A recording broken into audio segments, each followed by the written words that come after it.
And welcome into the show. It is Daniel Workman coming to you live from the Dream Agitated Sports Studios. It is 8 a.m. on the East Coast. This is your 5 a.m. super early morning wake-up call on the West Coast. And for all of you time zones in between and around the world watching the show, thanks so much for tuning in each and every weekday. We appreciate the support, banter, the feedback, your thoughts. Look, we just want to cover the sport and ensure the sport in America, for at least, reaches its potential or has the best chance for it to reach its potential. So that's why we do what we do each and every day. You want to know what our why is? That is it. Like, we love the game. I love the game. I love the sport. But I also want to see the sport reach its potential each and every day. And so that is why we, yesterday in the FA Cup, it was obvious that Klopp, wanted to win, but not necessarily that bad, and paid for it as Chelsea were able to get a 1-0 lead in the first half off of a keeper error, and right before the keeper error, it was a Fabinho error. And the two errors compounded, and Chelsea got the lead 1-0. Chelsea went on to extend its lead up 2-0, and could have been 3-4-5-6. But grateful that it didn't go any farther, and Chelsea move on in the FA Cup 2-0 winners over Liverpool. So I mean, one of the things that I guess Klopp was making a determination on, and this is just my assumption, but was that getting back to winning ways was not worth it at the expense of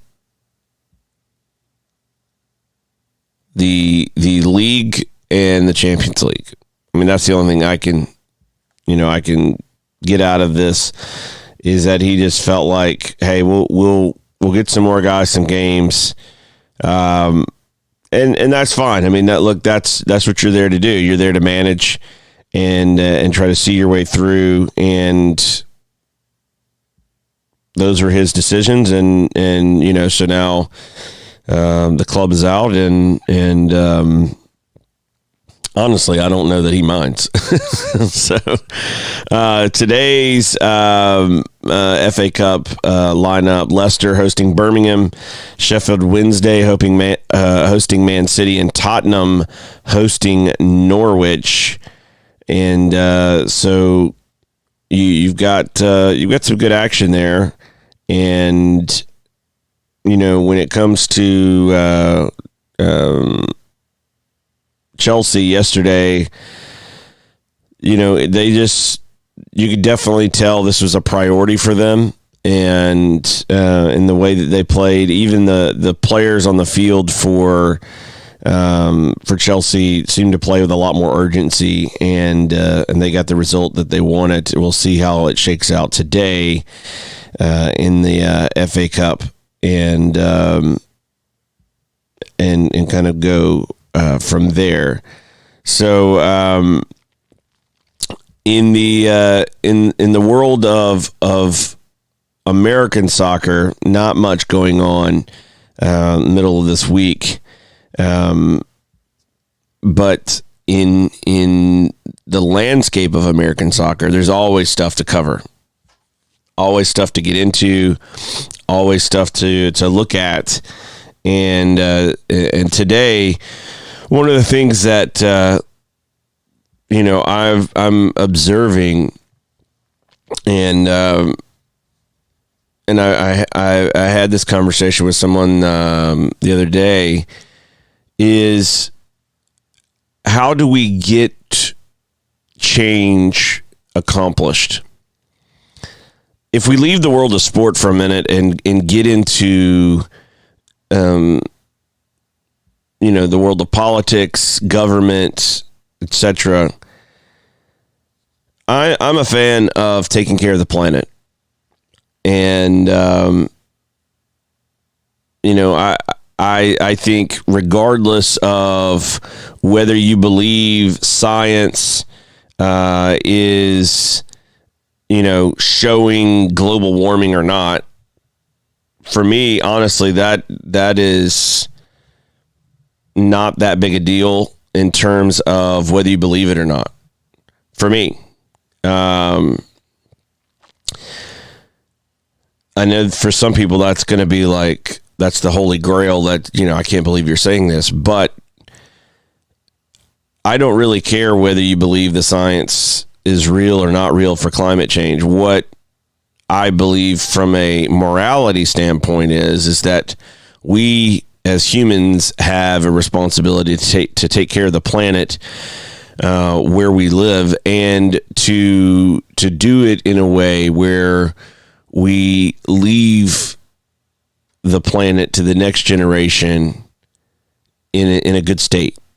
So I believe in taking care of the planet for those reasons, regardless of the science. Even if the science says there was no global warming or climate change or what have you, I think we should be trying to find ways to harness the energy of the universe in ways that are good for us, good for the earth, good for the environment, and when it comes to how we handle our trash or other things that we do, I'm in favor of technology that makes what we do more efficient and all that. It comes more from that mentality more so than this, is climate change real or not?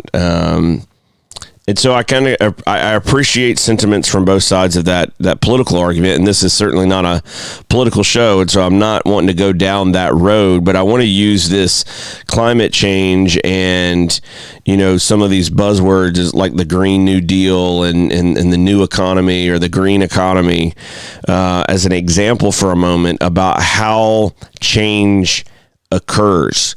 As much as those who want to see legislation and changes forced into the market and into the world to support your worldview about climate change on whatever side that is. As much as those who want a Green New Deal want things to be regulated and changed to see your way of doing things, your political worldview, established as the rule of law. We're never going to get there based off of, do you think it's right or wrong? We're not even going to get there based on science. When you try to win arguments based on data, on facts, on those types of mental arguments, you're not going to have a lot of success. You're going to struggle to get things where you want them to go. Where you've got to win is emotion. And for most people, the emotion is that they feel good about the economy where it is and where it's going, and that you're also making things more efficient for them. You're making it easier. They feel like it's not complicated. It's not difficult. So in order for us to see progress in terms of efficiency and energy use and other aspects that affect climate change. So if you are one of those people who hold to the science and the facts and you say like, this is absolute, this is destructive for the world and we've got to have things change, you're not going to win the court of public opinion and influence things to go in the direction you want them to go by just citing the fact that this needs to happen and here's why. You've got to make people feel the change is positive, and ultimately you've got to make it make financial sense. And I know that you would rather it just happen because it's the right thing to do. But that's not really how a lot of things change in this world. They change in this world because people start to believe for themselves, this is what I want because of X, Y, and Z. And in a lot of cases, that is, it makes a lot more financial sense. It makes my life easier, etc. So you can go around and argue about, why this is bad for our health, why this is, bad for the environment, why this is this, why this is this, why this is this. And until it starts to solve those issues of making more financial sense and or also making it easier for people, you're never going to see mass adoption of your campaign. And that doesn't just go for climate change. That means anything. So now let's get back into soccer. Structural changes to American soccer that need to be happening at the federation level. Rules, regulations, systems. The thing is just a mess. The only way we're going to see the kind of changes that we need, the kind of changes that are required, necessary for positive momentum, necessary to see things go in the direction they need to go, everyone, every stakeholder needs to feel that this is financially more beneficial. Not hypothetically. They need to actually believe it. They need to feel that it financially makes more sense and that it's going to make their lives better. There's a lot of dysfunction in the American soccer system, and until plans and proposals and rules are presented in a way that connects with the voters' hearts and shows them that, hey, this is good for you, they're never going to adopt change just because we may think it's the right thing to do. And so I look at where we are, and I would challenge anyone who wants to see things work better to take some time and think, how can I do what I do? How can I get where I want to go? How can I get others to see things, see the world the way I see it? And find ways to do that through making people's lives more efficient, easier. Maybe it's providing clarity, and at the same time also improving their bottom line. So that's just something I've been thinking about, is how to affect change. And I think there's some lessons to learn from politics. And like I said, this isn't a political show, but just to kind of think through, and process, how do we get where we want to go? Ultimately, it's to get everyone on the same page, and we're not going to do that in a right versus wrong facts and data set. It's going to take winning over hearts, not just minds, in that pursuit. Today's sponsor this half hour is Ductic Brand, DUKTIG brand.com, and they are the makers of very cool products and resources, including some notebooks that you can even take into wet environments. It's crazy. They have waterproof paper, and if you haven't checked it out, you should today at ducticbrand.com, DUKTIG brand.com, and use promo code DWShow. You'll get 10% off of your order at ducticbrand.com. Again, using DWShow, you'll get 10% off of your order at ducticbrand.com. We'll be right back after this.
show. Thanks for tuning in. And that break was a little bit longer than normal because I spilled a giant glass of water all over my desk. So that's always a good way to get into the heart of the show, cleaning up a mess, but sometimes that happens. Today, joining the show, we have a reporter at Front Office Sports. If you don't know about Front Office Sports covers the intersection of sports and business at all levels, and we are joined by Emily Karen. Emily, how are you today? I'm doing well, thanks. Thanks for coming on the show. You and I met about a week and a half ago on the other side of the world in Berlin, and we were covering the Laureus Sports Awards, and you were covering a specific story there at the Laureus Sports Awards. One of the winners of one of the awards there, and South Bronx United. Tell me a little bit before we get into South Bronx United. What were your thoughts of the day of the Laureus Sports Awards and your observations of that day of South Bronx United at the event?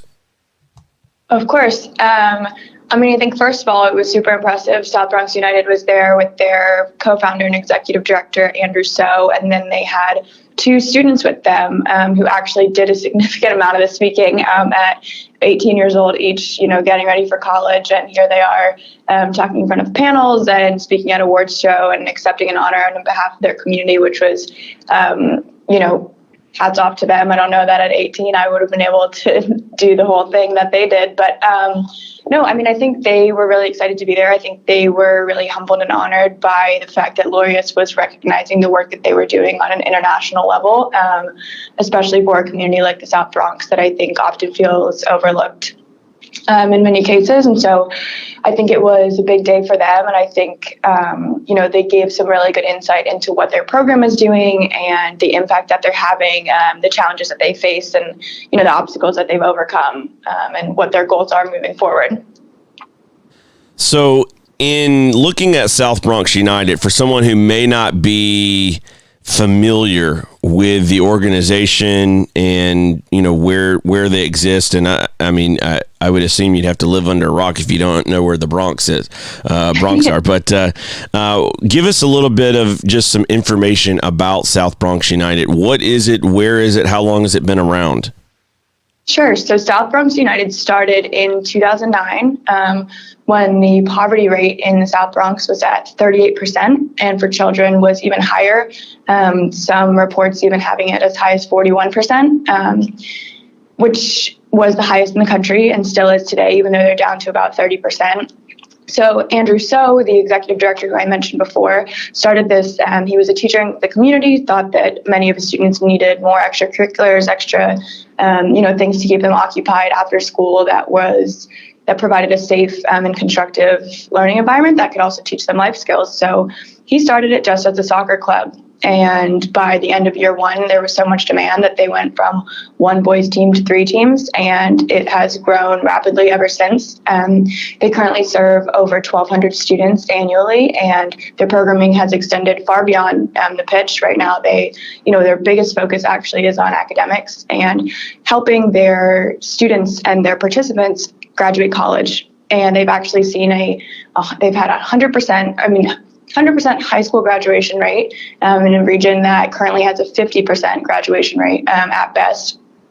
And then they are sending 94% of those students on to college, which is, an unheard of statistic, especially in the South Bronx.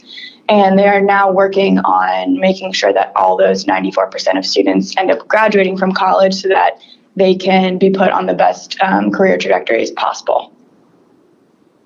In talking with Andrew and others involved with the program, what did you learn about how they're accomplishing that goal of seeing 100% of their students graduate and 94% go to college? Were they able to kind of identify anything that kind of set them up to be able to accomplish those kinds of feats? Yeah, I think one of the most unique aspects of South Bronx United is that they identified pretty early on that most of their players on their teams were immigrants, or they were children of immigrants. And So I think the thing that set them up for success most actually was the fact that they realized that those students, because of their background and because of the background of their families, had pretty specific needs. And a lot of times that was, more in the area of helping connect them with the appropriate social services and help them get green cards and help their parents learn, about different programs and different offerings that can support them so they can then in turn support their family and their kids in the best way possible. And so I think South Bronx United really succeeded in figuring out how to help the entire family of the player that they were working with. And I think that especially in an area that has a very predominant immigrant population, that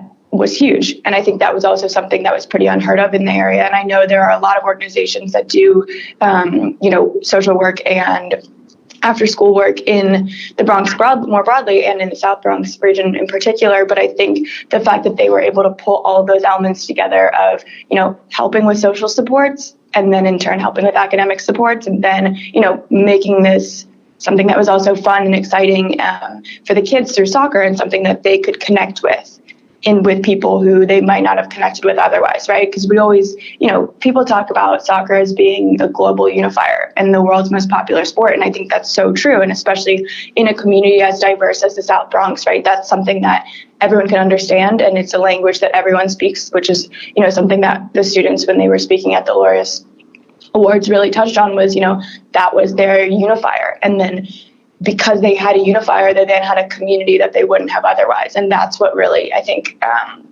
propelled them, to reach beyond just soccer or just academic support was that, they built something bigger than that. It's so true. And, and we live in an age where, we've got all of this politics going on. It's a presidential election year in America, and so you can't escape it. It's everywhere. And one of the things that's often bantied about back and forth is differences or commonalities, things we share, etc. When you look at it, your story, and you look at the differences, the different cultures, the different languages, the different backgrounds that these families come from, and these kids individually come from, the need for a unifier obviously is there, but then to find one that really brings them together in this way, I think is one of the really cool things about this story. Is as you mentioned, it is the world's game, and it does bring people together, but to see it actually play out and overcome these differences in culture, language, background, etc., even skin color, is remarkable, and I think should serve as an example to all of us here in the States about how to try to find ways to build bridges, not burn them. When you talk to the players there, did they ever mention some things that they really, really enjoyed about the program that maybe you weren't expecting to hear?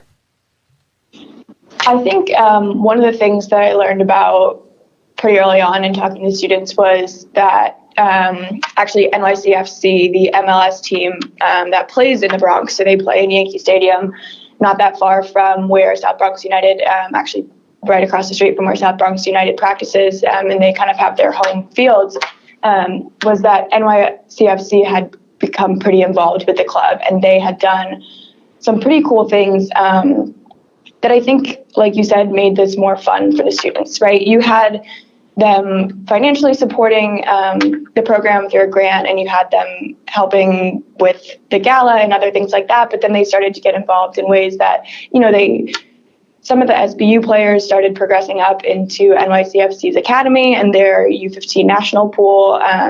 They have a summit with their sister club, Man City, that they were starting to send SBU youth to, and then even fun things like when David Villa signed with NYCFC a few years back, which was, I think, close to, if not in their inaugural season, close to their inaugural season, I can't remember. The first thing that they did was take him to the South Bronx United Fields and surprise all the students there. And those students had gone in thinking that they were doing a community cleanup and that they were picking up trash around the fields, which is something that SBU emphasizes, right? Giving back to the community that's raising them. And, all of a sudden there's this huge soccer star standing there pitching in and having fun with them and answering all their questions and whatnot. So I think the thing that the students said really was beyond the community, beyond the support system that it provides and the opportunities it gives them socially and economically to get to college and to get a better job and whatnot, is that, it was a great overall experience. And I think it's partners like NYCFC, and there are so many others that support SBU that really make that possible, in providing things outside of just financial support. With a program like this, we can all have the best intentions, and we can volunteer our time, and we can do a lot, without tons of money. But then there reaches a point where you need some support, and you need some financial support. You mentioned in the article that the organization today is funded 40% by private donations, including the Pinkerton Foundation in New York, Laureate Sport for Good, Nike, Adidas, Google, Uber, and more.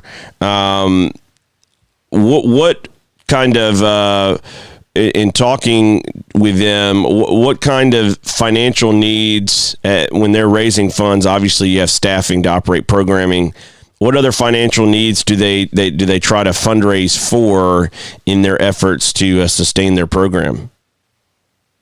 So I think you kind of hit on it. I think most of it is just trying to sustain the program. And Andrew Stowe actually joked that when they first started out, he was, kind of crowdsourcing. It was a lot of grassroots fundraising, just asking family and friends to support the work that he was doing. And he was like, that's not the best business model, because then I have all these ideas and I'm starting all this programming and kind of reactively getting the funding. And so I think, they ended up getting their first grant from Pinkerton Foundation and then, from USA Soccer and whatnot. And it really grew from there. And they have an incredibly impressive amalgam of sponsors financially now, and a lot of them also are, in-kind donors and contributors. You have Adidas, and you have, different food companies. You have Dos Toros. You have a brewery up in the Bronx who are providing food and beverages for different events and different fundraisers and different galas.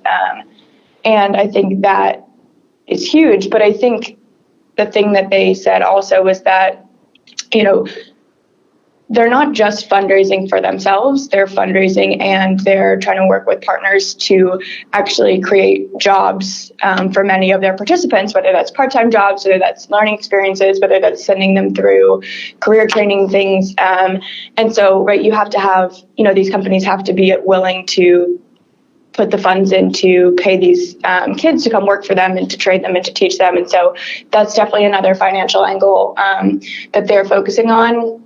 And I think the last thing, too, is just getting gear for these kids and getting sponsorships, for the things that they need to operate in terms of the actual soccer program. And I know Andrew had mentioned there was maybe the idea of eventually trying to, help with some scholarship money to send some of these kids to school or support them while they're in school. So I think there's a whole host of things that are being done, and they hope to be, starting in the future in terms of financially helping the program and helping the kids involved in it. But I think right now it's really focused on, hiring staff. I know their first hire was an education director, and then they were brought on a social worker and whatnot. So there are a lot of people involved in the process to make all these different programs possible, and, making sure that those people can stay there and continue to support the program is, from my understanding, their number one financial goal. When looking at the organization and in the setting, the environment that they're in, what kind of impact their community? I know you mentioned a few things about some community projects and trying to give back to the community. In kind of doing your background research for this article, what were you seeing in terms of the impact of South Bronx United in the environment and in the context in which they operate?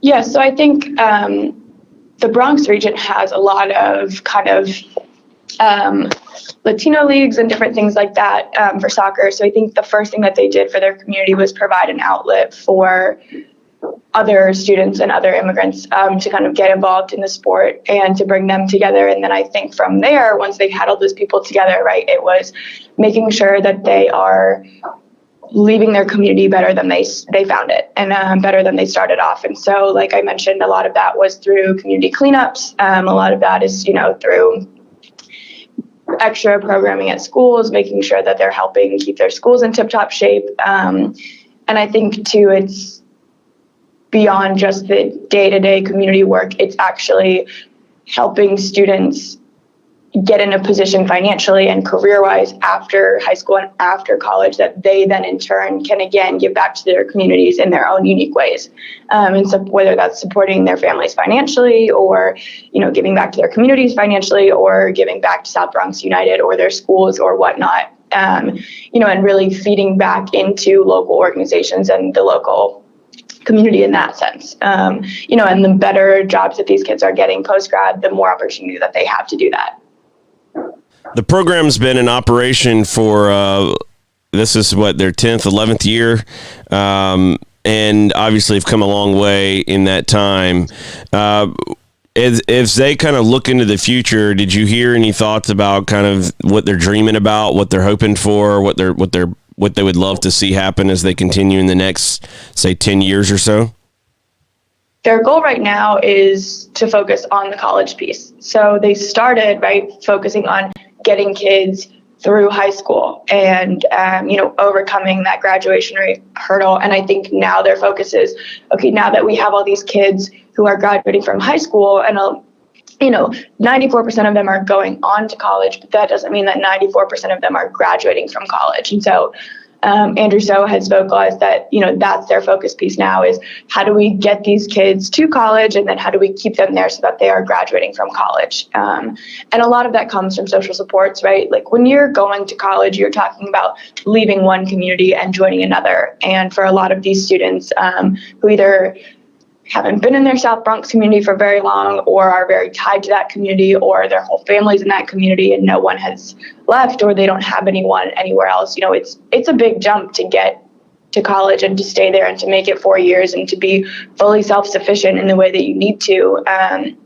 I think that's their focus now. Andrew So talked about one of their students who had gone on to receive a scholarship at the University of Maine, went to Maine, and Maine was so dramatically different from his home country that, he had a really hard time adjusting there and ended up transferring back to go to the CUNY schools here in New York City. And I think, he's like, we don't care where they're going. We just, as soon as he came back and as soon as we realized he was struggling in Maine, it was how can we support him now that he's here and how can we get him through CUNY and make sure that he graduates from college, wherever that may be.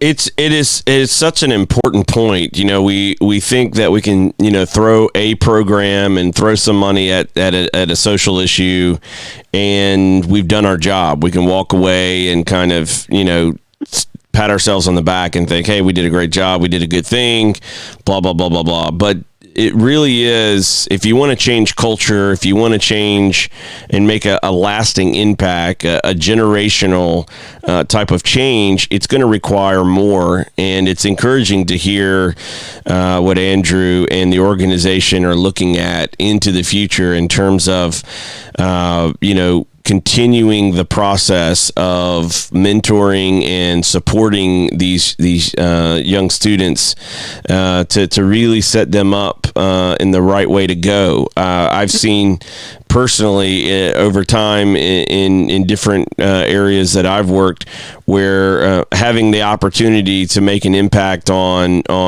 young people's lives, and you have them for a season, and then for whatever reason, maybe the program ends, maybe they move on, maybe you move on, whatever the case may be, and then you look up a few years later and it's like, oh man, he kind of went the wrong way or he kind of turned the wrong way. And so it's nice to see that they are trying to make a concerted effort to see the process all the way through, to really set them up for a better future coming out of South Bronx.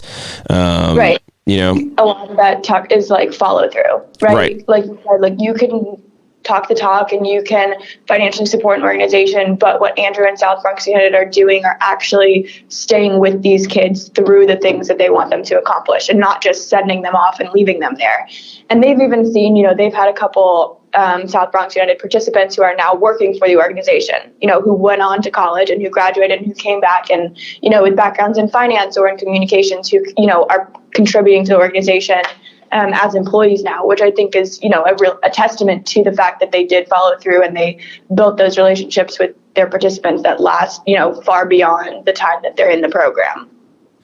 One of the things that we haven't really used this word, but you've really been describing is holistic, right? This kind of holistic approach, social services, life prep, career prep.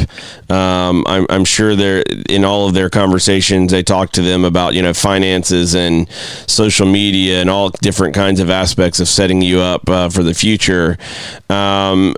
When you looked at this program in the beginning, and now that you've kind of done a deep dive, had a lot of conversations, obviously followed them all the way to Berlin to kind of cover that as well.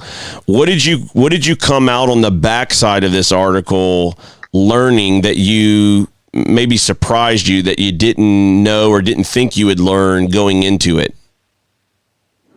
I think, first of all, right, like when I first heard of South Bronx United, I thought it was, a soccer group that also did some academic tutoring after school to help support their kids, in their classroom setting as well. And I think what I realized was, like you said, that it was so much more and that it was, an organization that was taking a really holistic approach. But I think what surprised me more was, I live in New York City, and I was aware that the South Bronx in particular has struggled to kind of, overcome this large percentage, or not overcome, I guess, to combat the poverty rates in their community. And I don't think I was as aware of, how dramatically different those are from the rest of New York City, the rest of New York State, and the rest of the country. You even look at, a state like Mississippi, I believe it is, that has the lowest poverty rates as a state. And, it's still a fraction of what the South Bronx is struggling with.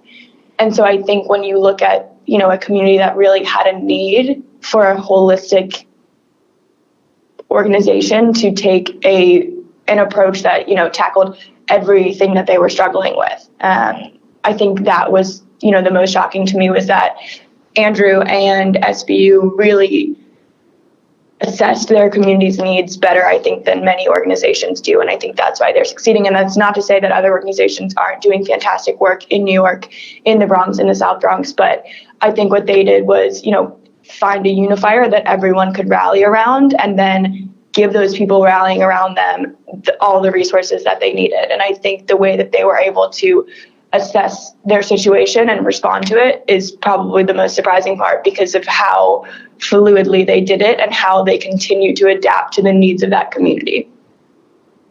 What drew you initially to this story, to the story of South Bronx United and covering, them as an organization, for this article and to really kind of dive into what they do? I think being in New York City, right, you are surrounded by league offices and you're surrounded by all the Brooklyn teams and the Jersey teams and the New York teams. And so sports are so central to the community of New York, whether that's recreationally or in terms of, providing jobs for people to work in the industry and whatnot. But I think it kind of gets lost on, the effect that sports can have in the community, especially in a city as big and as vibrant and as lively and as busy as New York City. And so I think, I saw this story and it was an opportunity to kind of take a step back and look at sports beyond, what we see on an everyday basis. Yeah, it's such a great story, and your article, and I think really encapsulates, the work that's taking place, the impact that is taking place, and obviously they're starting to get recognized for that work.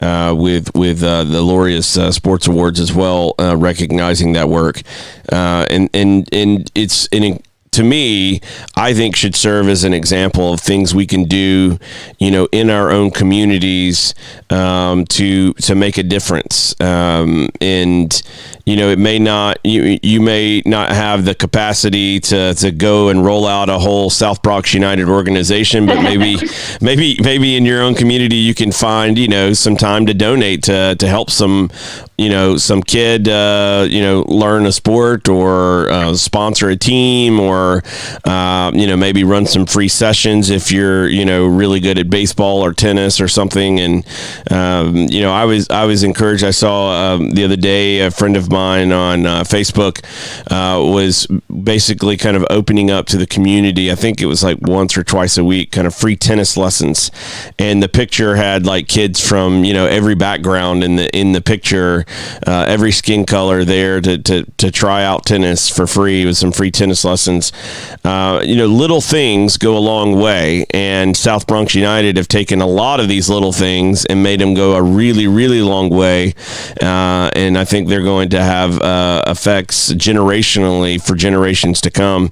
And I think your work in covering them was outstanding to really kind of get a better look at who they are, what they do, what their mission is, and how they're going about trying to accomplish it.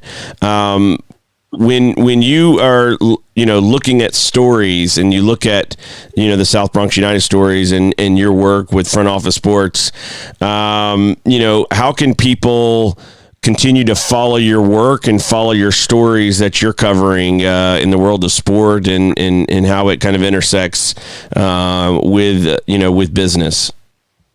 Yeah, so you can find us at frontofficesport.com. That's front without an O, so FRNT officesport.com. We're also on social, and we are always hosting events and happy hours and different things like that in New York City, and hopefully soon beyond. So we are always trying to be involved in the community. So, connecting with any of our writers, whether that's on social, through LinkedIn, everyone is very responsive and happy to kind of talk with you about stories or about the process or whatnot. I would say probably social. Social is where you will find all of our stories every day. So, we have people doing great work on stories about OTT, stories about social media, stories about the NFL, stories about, minor league baseball teams and summer wood bat leagues, and kind of a whole variety of things.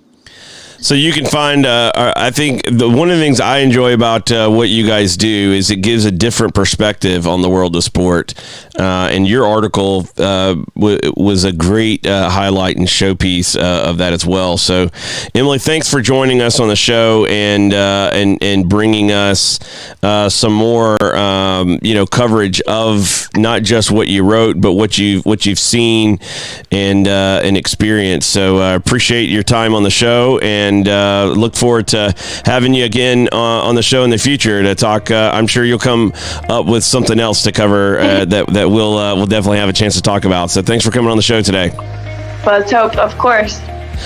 That is Emily Karen with Front Office Sports. Again, that Front Office covers the intersection of sports and business at all levels, and you can follow them on their social media channels and read their articles. They have some really good insight, and if you really want to kind of see some of the behind the scenes of what is going on in the world of sport and the intersection of how it collides with business and social trends, etc., pretty fascinating stuff to check out.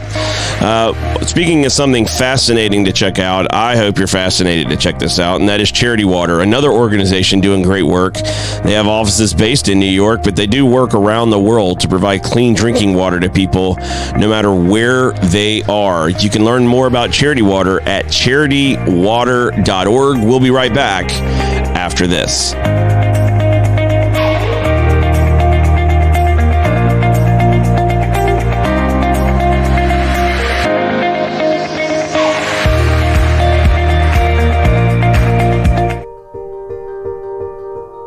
No one, no man, no woman, no child should ever have to drink green water with bugs, with algae, with disease in it. Bad water and a lack of toilets kills more people than all the wars in the world. We know how to bring clean drinking water right now to every single person on earth. And when you can bring water into communities, it truly transforms them. It changes everything. Or you could know that you'd made a difference. You could know that you had truly impacted the life of a family, of a community, of a region. There was either clean water or there wasn't. We believe in a world where every single person has clean and safe water to drink, and we will continue fighting until that happens.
The show. Thanks for tuning in. Today, Wednesday, March the 4th. I appreciate everyone who watches, who listens, who reaches out, who shares the show. I mean, all of you are incredible. Saw this the other day. St. Louis Dispatch reporting that the MLS stadium deal is getting public subsidies, and part of those subsidies have to do with tax abatements for construction. Some have to do with sales tax. Some have to do with some infrastructure. And one of the things that when you look at some of these projects, I don't like public money being used for these kinds of ventures. I think that, you should be trying to pay this yourself and doing it all yourself. If a person wants to build a house and they've got to pay their fees and their taxes and everything, they can't go get a public abatement to eliminate that. They have to pay those taxes. And I think that if you're going to do a project like this, you should be prepared and forced to pay it. I think the voters should have to vote on things like this. And I think it should be a really high bar to take public money for private use like this. And if public money is used, if taxpayer funding is used for things like this, then I think that there should be some sort of recourse built into the incentive. So if I provide you 10% of the funding, then you got to pay that back over time in other ways, or some other tax that's going to bring it back to us. Let's say after 5 years, this tax kicks in and we get our money back.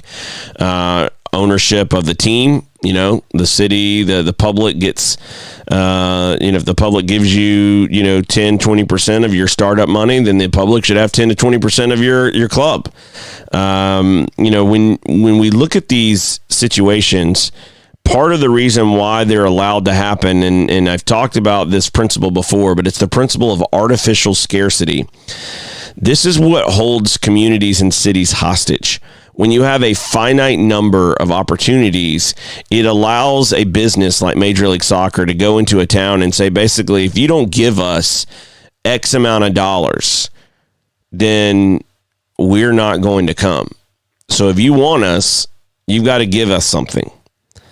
And it's all fake. That scarcity is fake. It's only there because they put it there. If there was an opportunity in this country to build an organization anywhere in the country and rise to the top on sporting merit, you would not have situations happening near as often as we see with Major League Soccer in terms of this idea of artificial scarcity. It wouldn't exist.